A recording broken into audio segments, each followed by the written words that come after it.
దేవునికి స్తోత్రం. మీ అందరికీ ప్రభు పేరట వందనాలు. అందరూ బాగున్నారా? ప్రియమైన సహోదరులారా, రండి దేవుని వాక్యాన్ని మనం ధ్యానం చేసుకుందాం.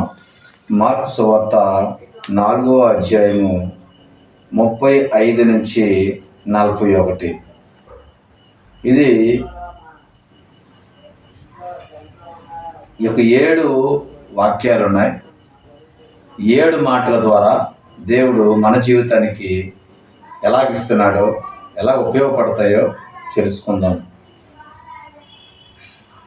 మార్కు సువార్త 4వ అధ్యాయము 35 నుంచి. ఆ దినమే సాయంకాలం అయినప్పుడు ఆయన అద్దరికి పోవదమని వారితో చెప్పగా, వారు జనులను పంపివేసి ఆయనను ఉన్నపాటున చిన్న దోణిలో తీసుకుని పోయిరి. ఆయన అద్దరికి పోవదమని వారితో చెప్పగా, అద్దరికి పోతాం పద, ఇక్కడ అవతలలోకి వెళ్దాం మనం అని యేసు ప్రభు వారి శిష్యులతో చెప్పినప్పుడు, వారు జనులను పంపివేసి ఆయనను ఉన్నపాటున చిన్న దోణిలో తీసుకుని వెళ్ళిపోయారు. శిష్యులు ఉన్నారు, యేసు ప్రభు వారు ఉన్నారు. ఇక్కడ జాగ్రత్తగా ఆలకించాలి వాక్యము. శిష్యులు, యేసు ప్రభు వారు ఒకే ఒక దోణె, ఒకే ఒక పడవ, ఒకే ఒక నావ. ఆ నావలో ప్రయాణం చేస్తూ ఉన్నారు. అవతల వైపు వెళ్ళడానికి ప్రయత్నం చేస్తూ ఉన్నారు. అయితే అది గెరాసేను దేశానికి వెళ్ళాలని ఆలోచన చేస్తూ ఉన్నారు. ఇక్కడ చాలా జాగ్రత్తగా వినండి. చిన్న దోణిలో తీసుకుని వెళ్ళిపోయి ఆయన వెంబడి మరికొన్ని దోణిలో వచ్చాను. మరికొన్ని దోణులు కూడా, మరికొన్ని నావలు కూడా, మరికొన్ని పడవలు కూడా ఆయన వెంబడే వస్తూనే ఉన్నాయి. మరికొన్ని దోణులు ఆయన వెంబడి, ఆ పడవ వెంబడే వెనకాల వస్తూ ఉన్నాయి అవతల వైపు వెళ్ళడానికి.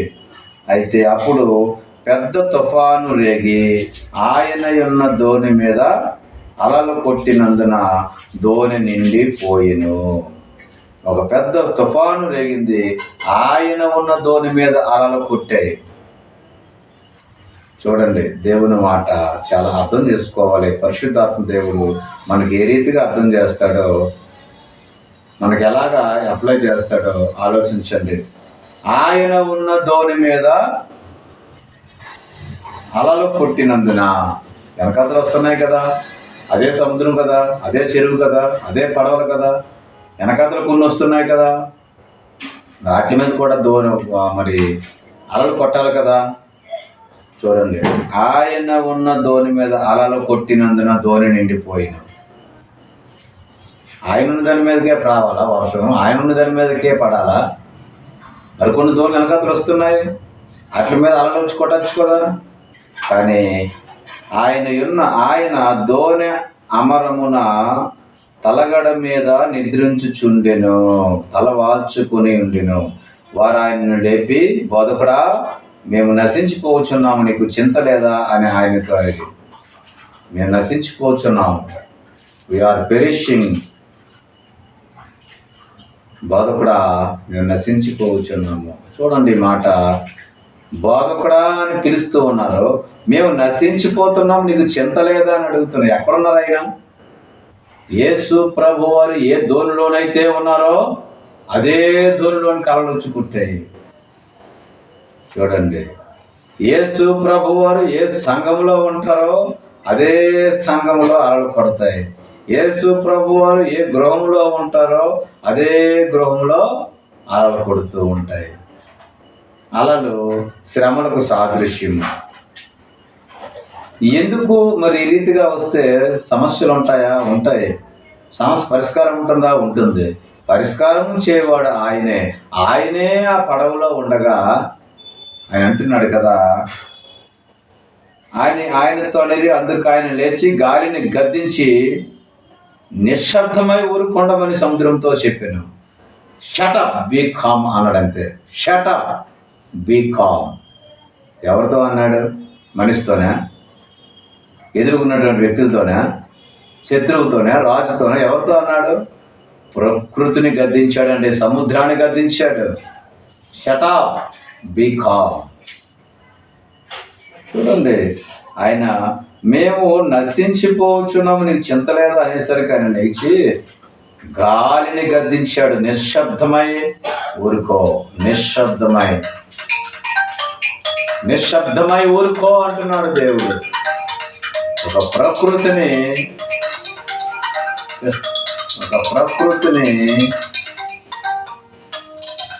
కట్ చేయి.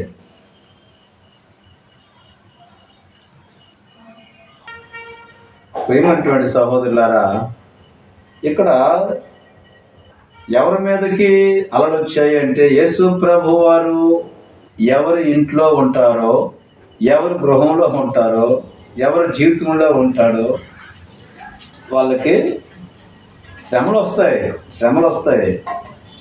అయినంత మాత్రాన ఆయన అంటున్నాడు కదా, గాలి అణిగి మిక్కిలి నిమ్మలమైన అప్పుడు ఆయన, మీరెందుకు భయపడుచున్నారు, మీరు ఇంకనూ నమ్మిక లేక ఉన్నారా అని వారితో చెప్పిన.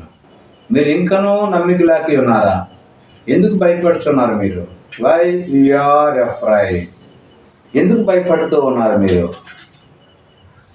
వారు మిక్కిలి భయపడి ఈయన అన్ని వారు మిక్కిలి, ఈయన ఎవరో గాలియు సముద్రములో ఈయనకు లోబడుచున్నదని ఒకరితో ఒకరు చెప్పుకొనిది. ఈ పాఠం మనకు నేర్పేటువంటిది ఏమిటి ప్రియమైన సహోదరులారా? మీరెందుకు భయపడుచున్నారు? మీరు ఇంకనూ నమ్మిక లేక ఉన్నారా? నువ్వు ఎన్ని సంవత్సరాలు అయింది ప్రభువుని నమ్ముకొని? అసలు ఎన్నాళ్ళైంది? నువ్వు ఎన్నిసార్లు మందిరానికి వచ్చావు? ఏం నేర్చుకుంటున్నావు?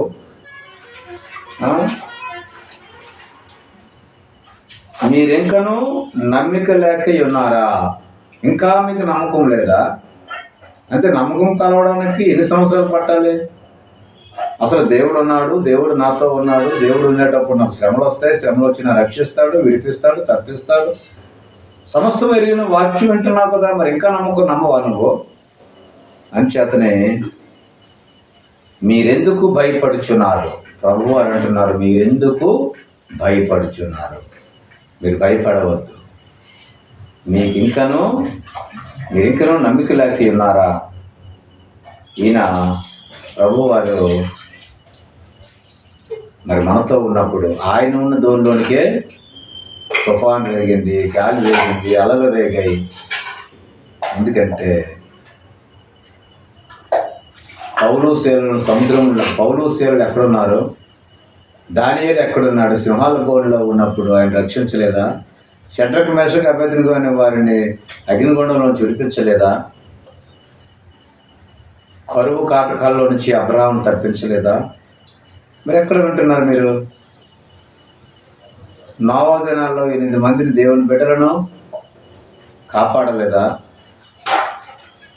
సమస్తము మీరు వాక్యం వింటున్నారు కదా, మీరు ఇంకనూ నమ్మరా? మీరు ఎర్ర సముద్రం 2 పాయలు చేయడం చూశారు కదా, ఇంకేం కావాలి మీకు అని ప్రభు వారు అడుగుతున్నారు. నిజమే, ఈరోజు మనం నమ్ముకొని 20 సంవత్సరాలు, 25 సంవత్సరాలు, 10 సంవత్సరాలు అయినప్పుడు అసలు ప్రభు దగ్గరకు వచ్చినప్పుడే మారు మనసుతో వచ్చావు. మనసు మార్చుకొని దేవుడే కావాలనుకుని వచ్చావు. వచ్చిన కొద్ది నెలలు మాత్రమే ఉంటున్నావు. ఆ తర్వాత మళ్ళా లోకంతో కలిసిపోయిపోతున్నావు. ప్రభువారితో ఉన్నప్పుడు, బాప్తిజం తీసుకున్నప్పుడు నిందలు వస్తాయి, శ్రమలు వస్తాయి, తోబుట్టులు విడిచిపెడతారు, అన్నదమ్ములు విడిచిపెడతారు, తల్లిదండ్రులు విడిచిపెడతారు, గ్రామం విడిచిపెడతారు, బంధువులు విడిచిపెడతారు. ఆయన నిమిత్తం ఏది విడిచిపెట్టినా నువ్వు ధన్యుడిగా అంటున్నాడు కదా ఆయన. వీళ్ళందరినీ మించిన వ్యక్తి కదా. ఆయన ప్రేమ ఉంటే చాలు కదా, ఆయన తోడుంటే చాలు. నీ సంగతి తెలియదు నీకు. ఆకాశం నుంచి మన్నాను కురిపించి 40 సంవత్సరాలు ఇశ్రాయేలు ప్రజలను నడిపించిన దేవుడు, 5 రొట్టెలు 2 చిన్న చేపలతో 5,000 మందికి ఆహారం పెట్టినటువంటి దేవుడు. నీ దేవుడు సామాన్యుడా? శత్రువులు సైతము కూడా సొదొమ కుమారుని అగ్ని గంటకాలతో కాల్చివేశారు. నీకెందుకు భయం? భయపడవలసినటువంటి అవసరం లేదు. ఎరుకో గోడను కూల్చివేసిన దేవుడు రాహాబును రక్షించలేదా? వాక్యం నిన్నంటనే రక్షించబడింది. మరి నువ్వు ఎన్ని సంవత్సరాలు అయింది ఇంకా రక్షించబడద్దా? నువ్వు ఎందుకనక భయపడుతూ ఉంటున్నావు? ఇదిగో బోధకుడా, మేము నశించిపోతున్నాము, నీకు చింత లేదని అడుగుతున్నావు. అడుగు, తప్పులేదు. బోధకుడా కాదు, తండ్రి అని అడుగు. తండ్రి, మేము రీతిగా ఉన్నామయ్యా నాయన, నా నాయన అని అడగండి. ఆయన మీ నాయన, ఆయన మీ తండ్రి, మీ ఫాదరు, మీ నాయన మీరు అడగండి అంతే. కానీ బోధ కూడా అని పిలిచి నశించిపోతున్నాం మీకు చింతలేదా? ఆయన అంటున్నాడు, ఒరే బాబు నువ్వు నా బిడ్డవరా, నా కుమారుడివి, నా కుమార్తెవి, నాకు ఎందుకు చింత ఉండదు? నీ కుమారుడి మీద నీ కుమారుని చింతలేదా నీకు? మరి మీ మీద ఉన్నప్పుడు దేవునికి ఉండదా? ఎంతకన్నా శ్రేష్టమైన వాళ్ళం కదా మనం. ఈ లోకంలో నుంచి ప్రత్యేకంగా వేరుపరిచి మనం నడిపించాడు కదా ఆయన. ఎందుకు భయపడుతూ ఉన్నావు ఇవాళ? భయపడవలసిన అవసరమో నీకు లేదు. భయపడవద్దు. నీ వెనకాతలో కొన్ని దోణులు వచ్చినా ఏ దోణి మీద పడకపోవచ్చు. ఇది అనుకుంటున్నావేటో, ఈ లోకంలో అనేక మంది ఉన్నారు. లవ్వుల మీదకి అలవ రాలేదయ్యా, నా మీదకే వస్తున్నాయంటే నేను సువర్ణంగా మార్చడానికి, నిన్ను దీవించడానికి, నిన్ను ఆశీర్వదించడానికి, గొప్ప కార్యం నీ గృహంలో చేయడానికి మిత్రమా, గొప్ప కార్యం నీ గృహంలో చేయడానికి. ఆ కార్యం చూడు, ఆయన కార్యాలు ఎలా ఉంటాయో. ఇవాళ అన్ని జనాంగం ఎంతమంది వెళ్ళినప్పటికీ కూడా, లేకపోతే నామకార్థపు భక్తిగా ఉన్నటువంటి వాళ్ళ దగ్గరికి వెళ్ళినప్పటికీ కూడా, ఈరోజు నీ పరిస్థితి నువ్వే బెంగపడద్దు. ఎందుకంటే ఆయన నీతో ఉండగా నీకు ఇంకా బెంగ ఎందుకు? ఆయనే నీతో ఉన్నాడు. నా గురించి మీరు ఎక్కడికో ఇక్కడ రావాల్సిన పని లేదు, నేను సదాకాలం మీతోనే తోడుగా ఉంటాను అన్నాడు. నాకన్నా సమీపంగా ఉన్న దేవుడు ఎక్కడైనా ఉన్నాడా అని అడుగుతూ ఉన్నాడు. నిజమే ప్రియమైనటువంటి తమ్ముడా, అన్న, అక్క, చెల్లి, తల్లి, తండ్రి,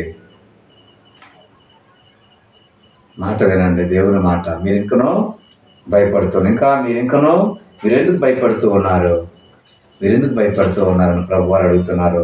మనం భయపడాల్సిన అవసరమో దేనికి భయపడాల్సిన అవసరం లేదు. ఉద్యోగం లేదని, బిడ్డలు లేరని, వివాహం బిడ్డలు ఉన్నారు సరైన స్థితిలో లేరని, గృహాలు లేవని, మరి ఇంకా నీ స్థితి బాగోలేదని, ఉద్యోగంలో ప్రమోషన్స్ లేవని, ఆయన ఎందుకో నీ ప్రణాళికలో నేను ఉంచాడు.